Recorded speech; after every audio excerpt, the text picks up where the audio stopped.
You wake up the morning after hitting 100K subscribers, and the phone is buzzing. The notifications are still rolling in, and for a split second it feels like you've arrived. Then the pressure settles in.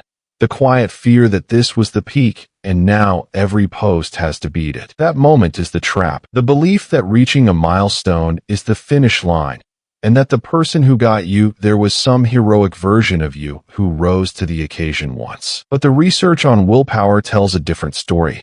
The people who sustain high performance aren't the ones who summoned extraordinary strength for one big moment. They're the ones who showed up the next morning and made the same boring choice they made the day before. Here's the question worth sitting with before we go further.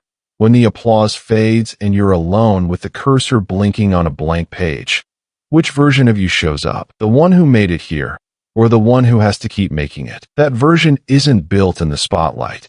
It's forged in the gap between intention and action, where most people let the moment pass. Psychologist Wendy Wood spent years studying how habits actually form. Her lab found that what separates people who stick with a behavior isn't willpower. It's the decision to make the next repetition automatic before the motivation fades. Every time you choose the small action over the comfortable delay, you're not just completing a task. You're telling your brain this path matters. The wiring shifts with each repetition. What felt like effort becomes default. That's the mechanism hiding behind every sustained run of discipline. Not a single breakthrough. 1,000 unremarkable mornings where nobody was watching. So where does this leave us? Not at 100K. That number was never the finish line. It was the exhaust from an engine you'd already been building. The real finish line is invisible.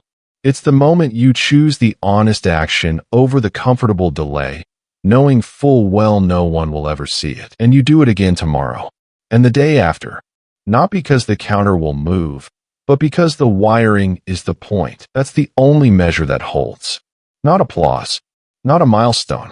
Just the quiet willingness to make one more small, honest choice when the room is empty.